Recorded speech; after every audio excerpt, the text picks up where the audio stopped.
So I'm actually a sculptor based at Project Workshops in Crawley, which is very near Andover.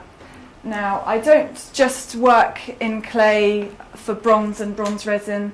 I also do a lot of welded steel sculptures.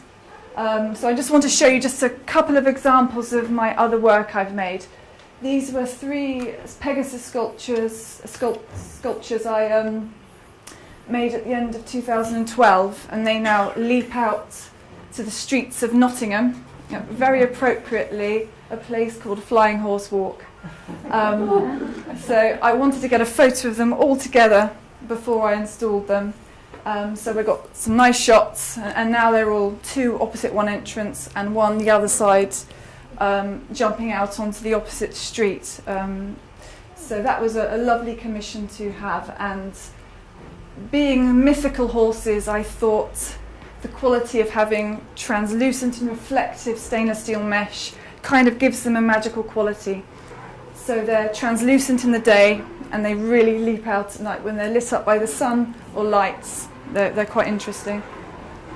Here is one of my bronze Labrador portraits. This is it polished up in bronze, ready for the patination stage. This was a lovely dog called Echo.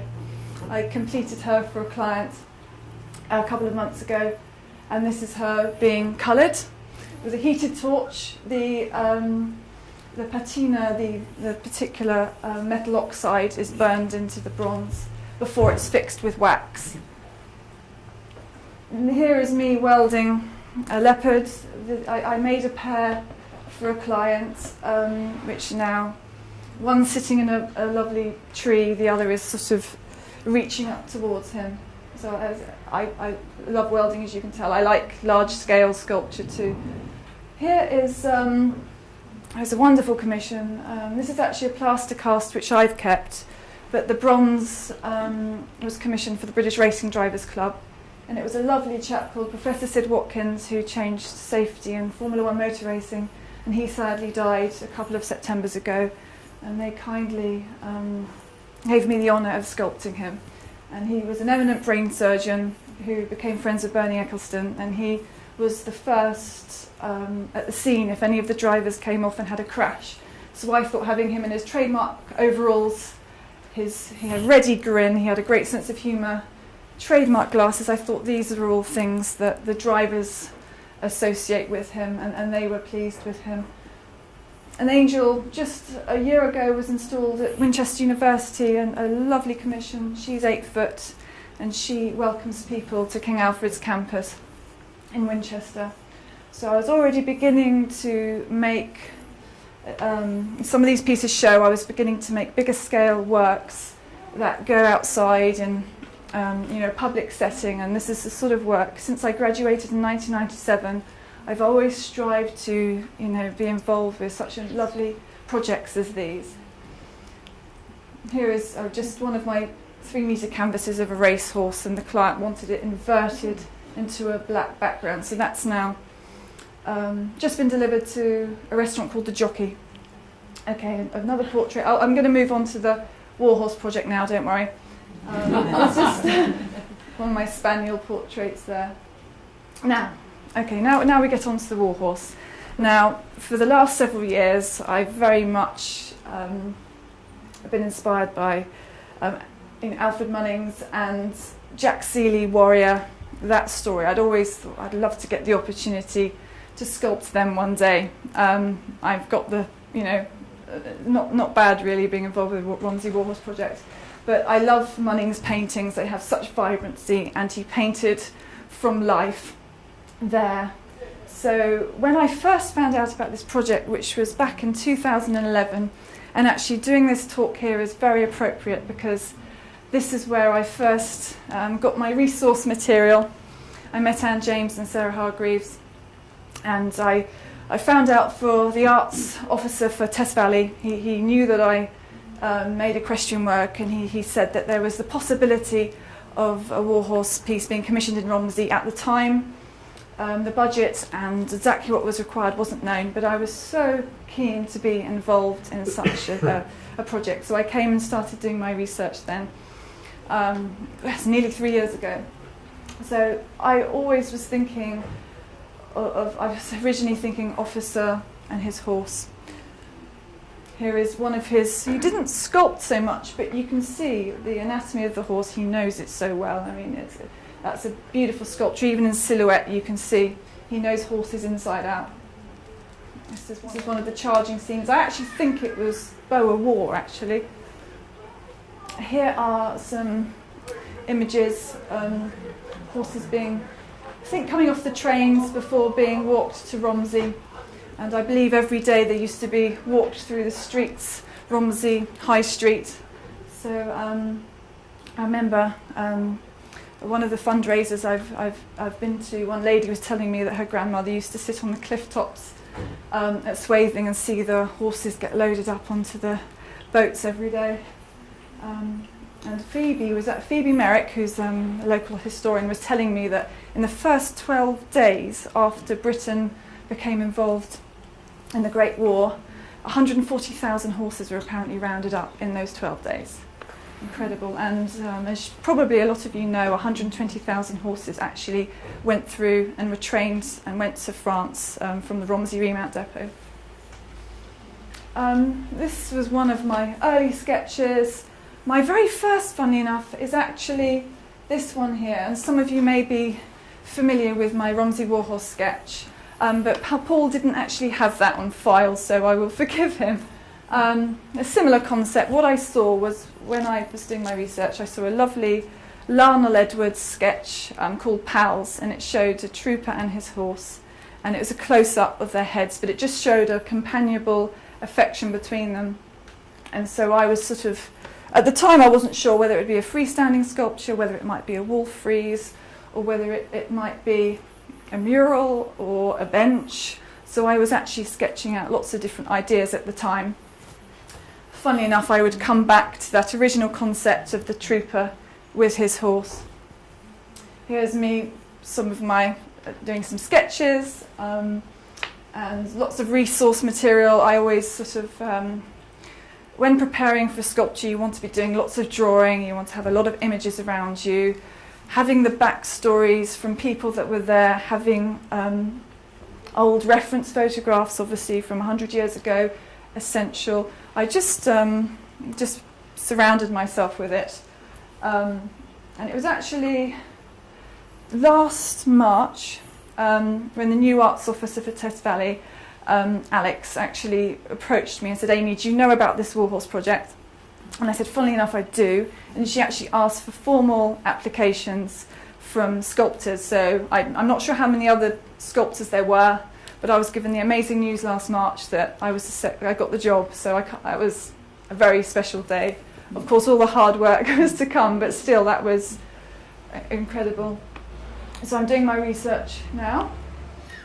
This this model was essential for once the piece had been approved by the committee, and over the last 18 months I've got to know committee members very well.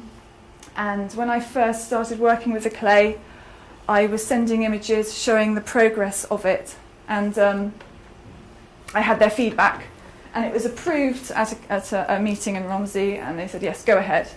These white marks you can see on the resin help scale up accurately into 3 dimensions to make a life-size piece.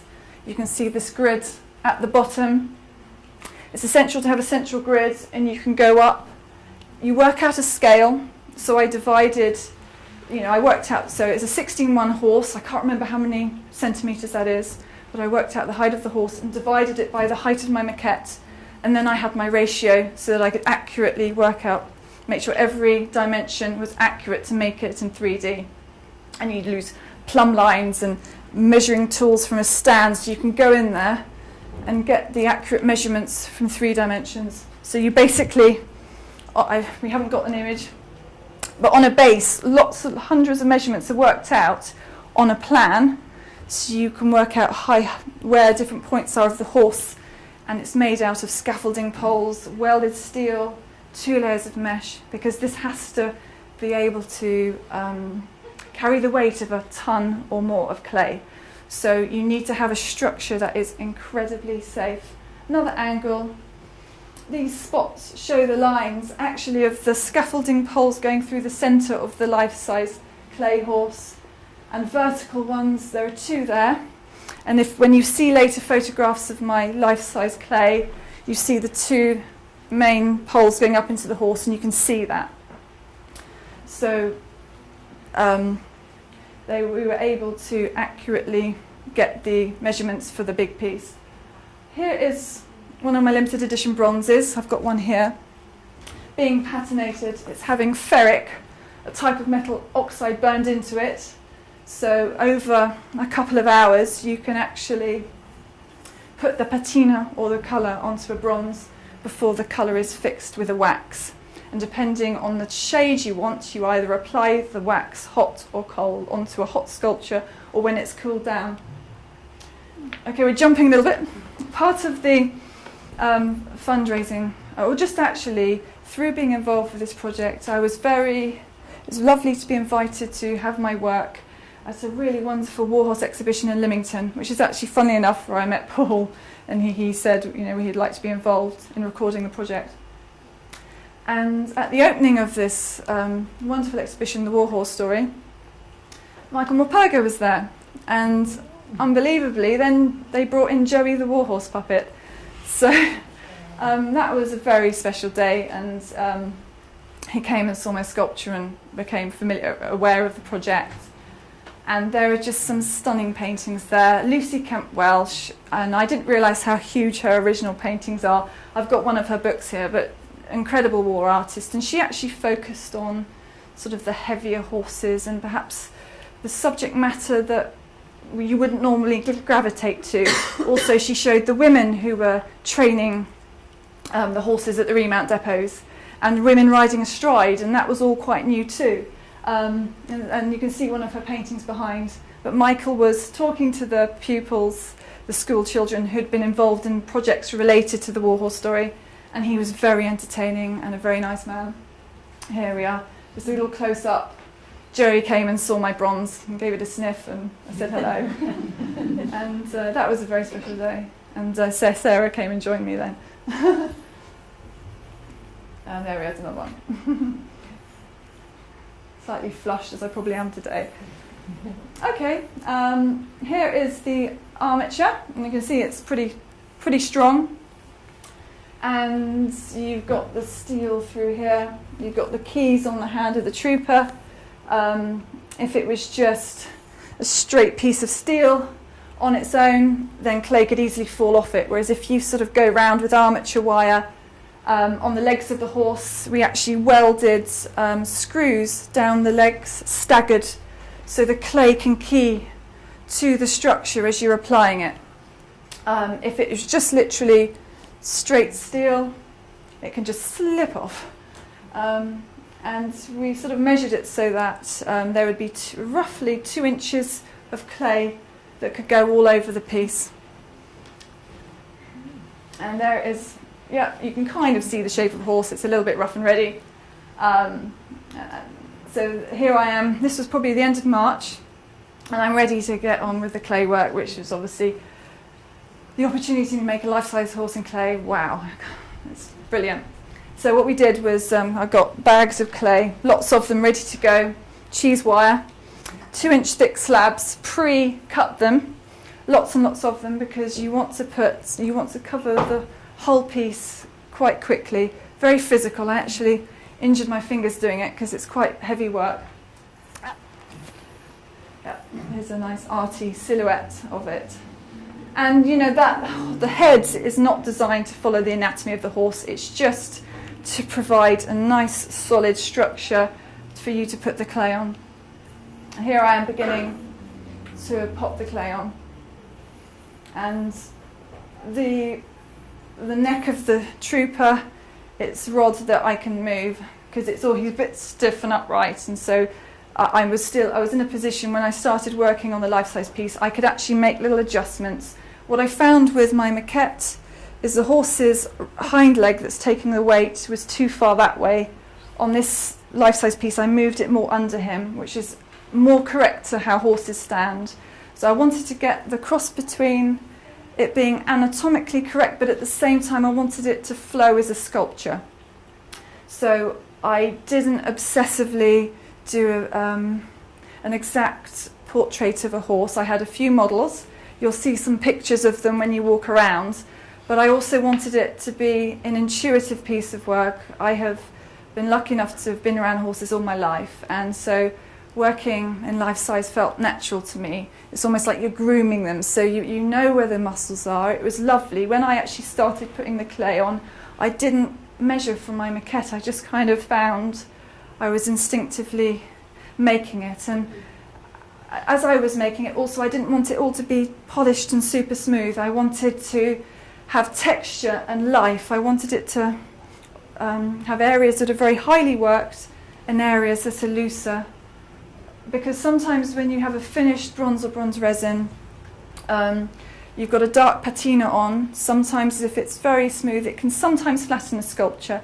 But it's all about individual preference, because what somebody loves, somebody else won't. It's personal taste, and I think that's just the way I work, and I'm not saying that's the right way, it's just the way I work. This was probably after 10 days. So, and I don't know if you can see here, on the base, we made it so that I could pull the trooper away from the horse, because it was really important I could work on both pieces separately and be able to work on them in the round, because if I just had that there, this side of the soldier would be very unresolved, and it would be too awkward for me to get round and do that side accurately. And as you can see, he is wrapped in plastic. At the early days, the clay is very wet, and you're not worried so much about wrapping it up obsessively. But as I worked on it over 3 to 4 months, and more of it was covered, I had to individually wrap all the legs, the tail, the head, the body of the horse, the bases, the soldier. So actually wrapping and unwrapping would take an hour and a half in itself towards the end. So what I would do is I would actually only unwrap the bit I was working on at the time. Here you are, that's one of the shots Paul took. And what I found, I had these great tools, these big sort of almost like a cricket bat, and wooden batons and things. And I could sort of sculpt planes. And I found I sort of was moving around the whole piece, working on it together. Very much wanted the rhythms of the muscle to get the flow of the horse. And with that, I could exert pressure. Sometimes when I first put the first layer of clay on, I could hit it into place. And sometimes those marks followed the musculature on the horse too. Here we are, probably, yes, the head's too narrow here. This is probably a month or so in. Just a couple of different angles. Yes, I can see here, my gosh, the eyes are way too narrow there.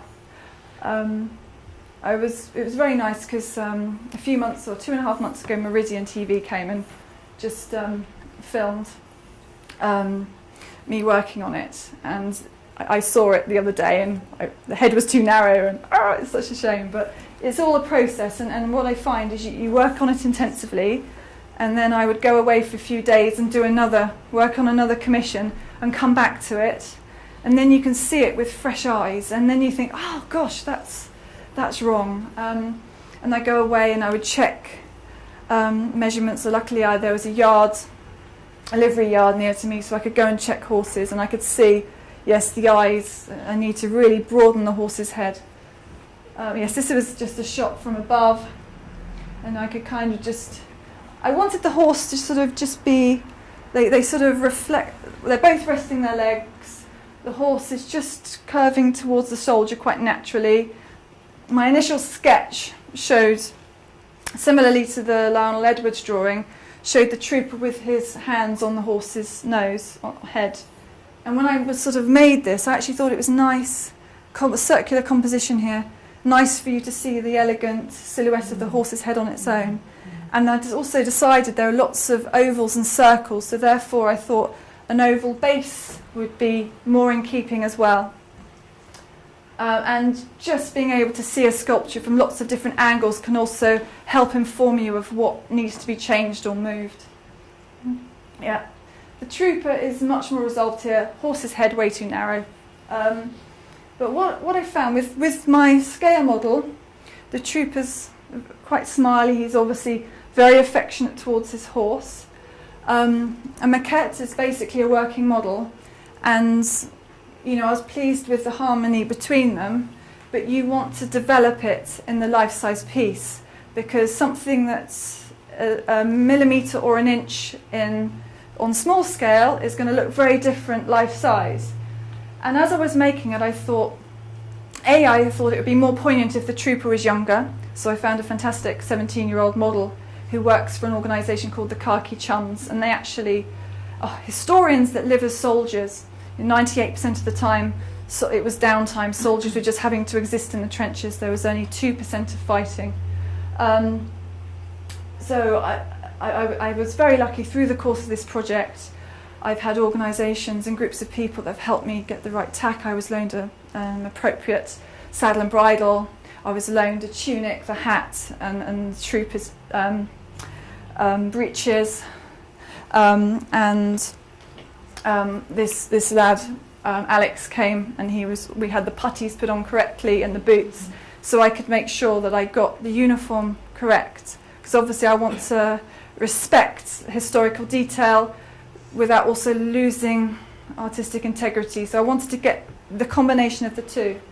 And I thought it would be more affecting if he had a solemnness to him. He's carrying the weight of the world on his shoulders.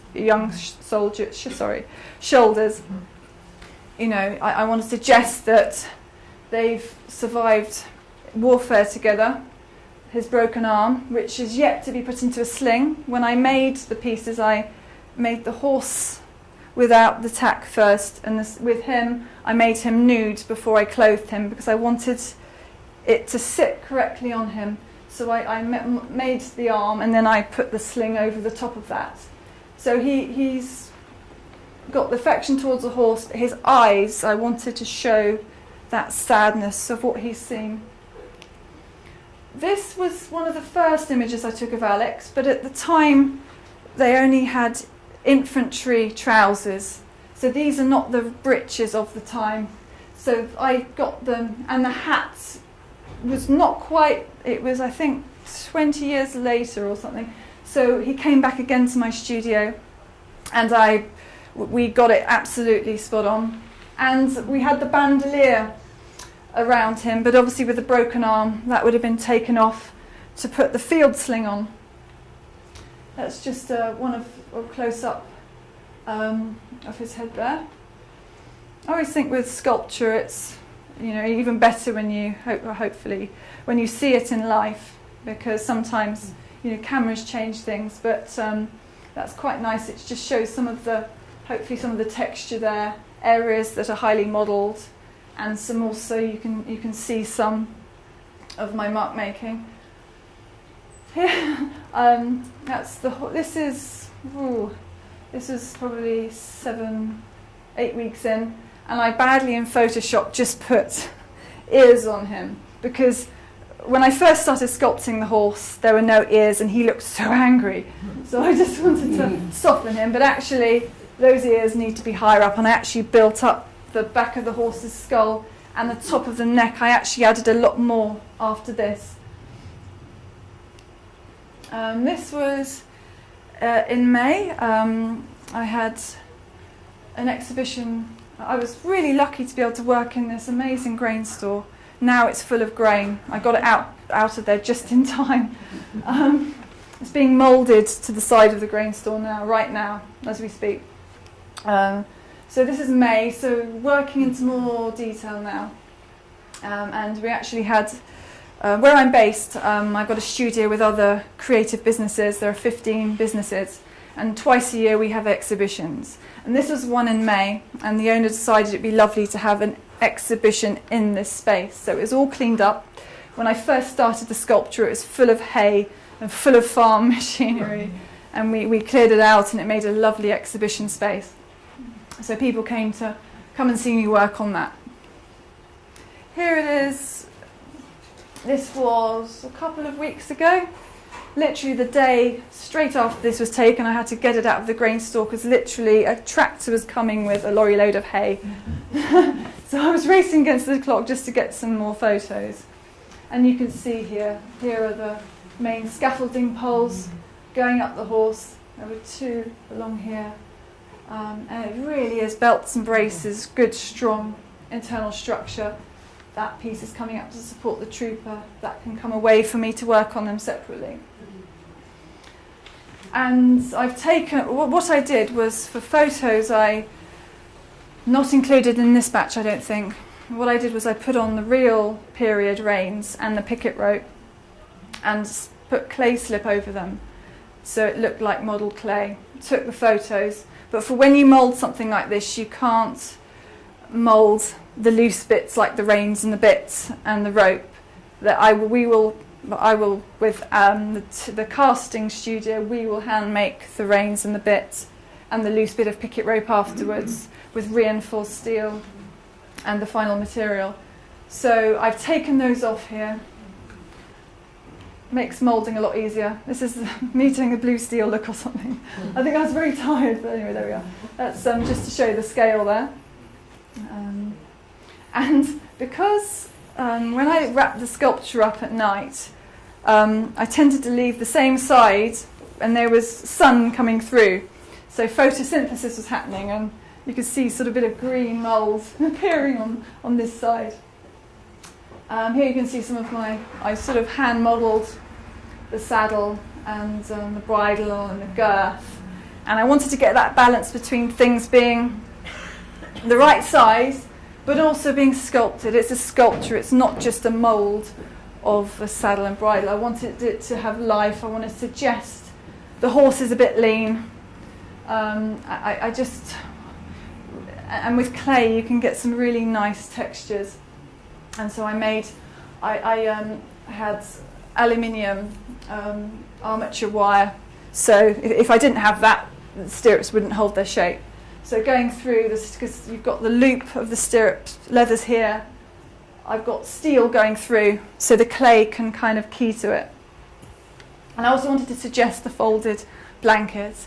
Another thing, I was fortunate enough, I went with Patrick Gordonley, we went to the Household Cavalry for a day, and they got one of their horses,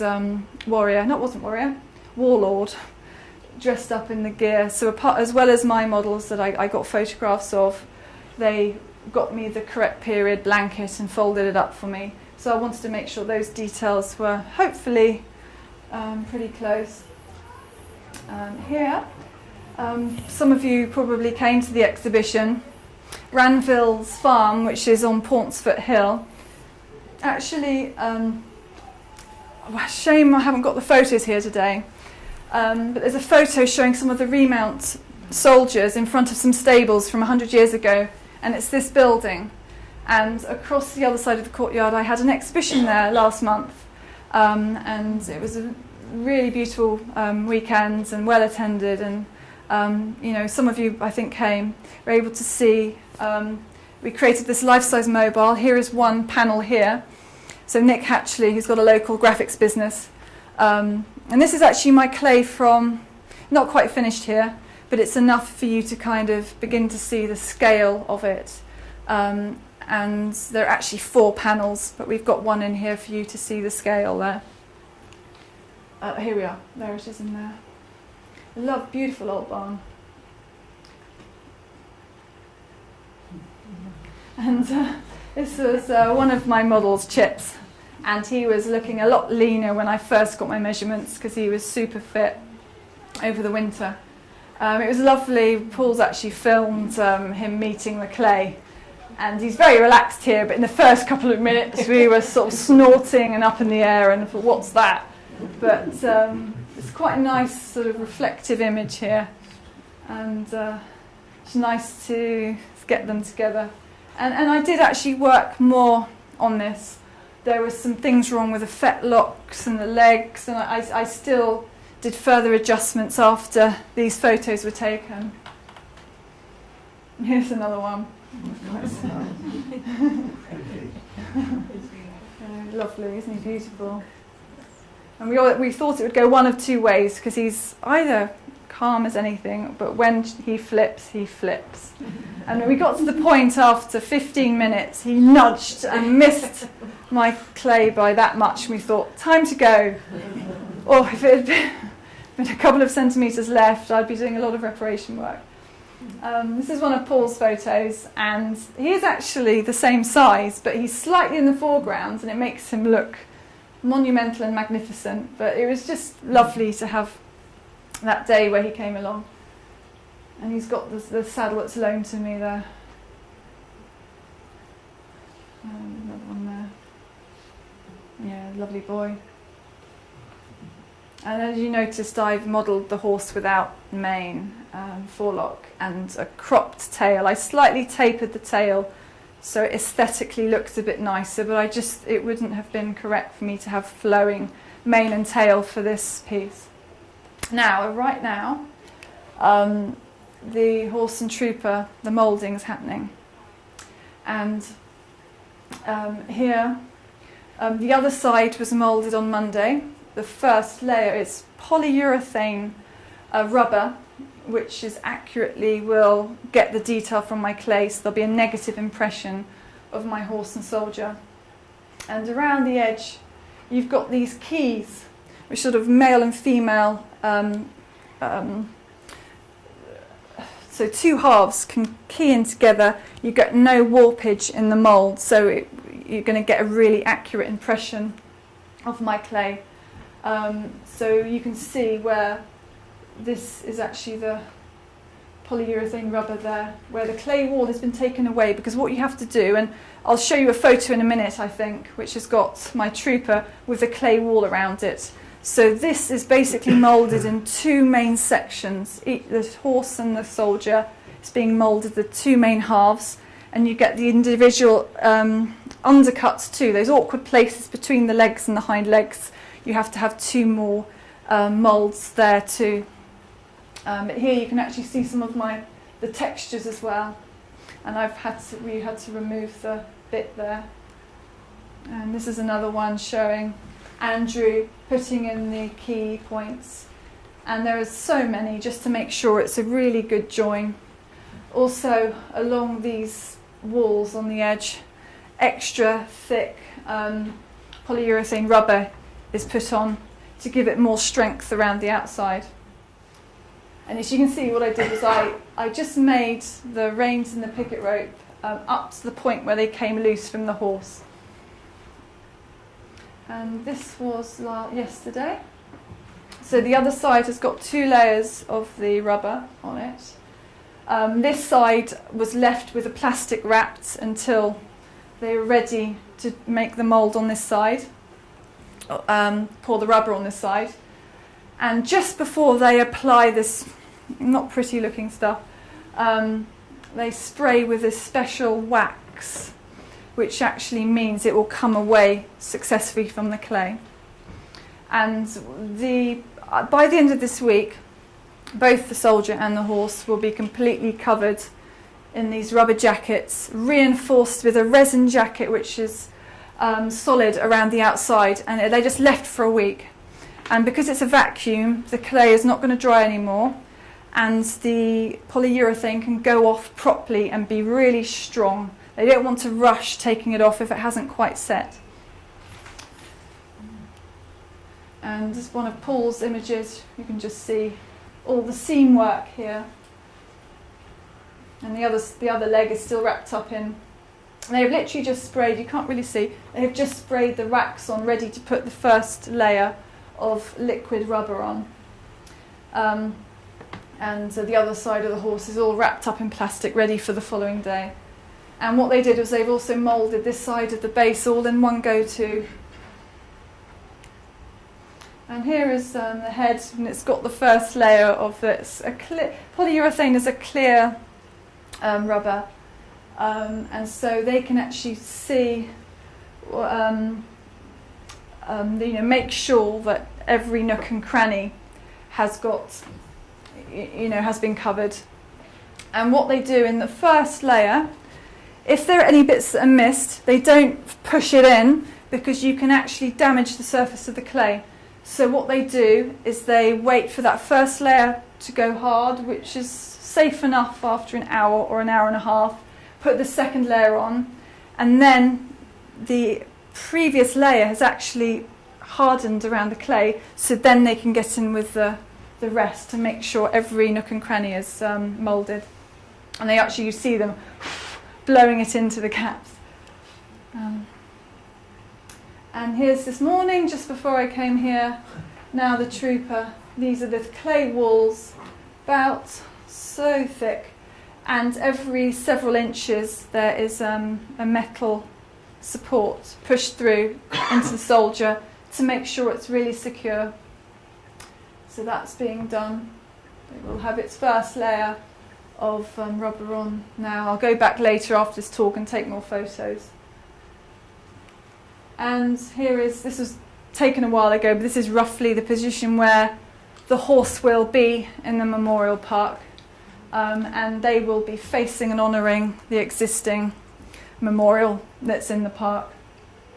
And by the time of the unveiling, which we're hoping will be next April, which is the centenary of the opening of the depot, there will be landscaping around it too, so it will be in a nice setting, and hopefully, I'm just looking forward to getting it all safely made and done and installed, and very, very exciting project to be working on. And yes, and please feel free to ask me any questions. I think that's about it. So yes, please feel free to ask anything.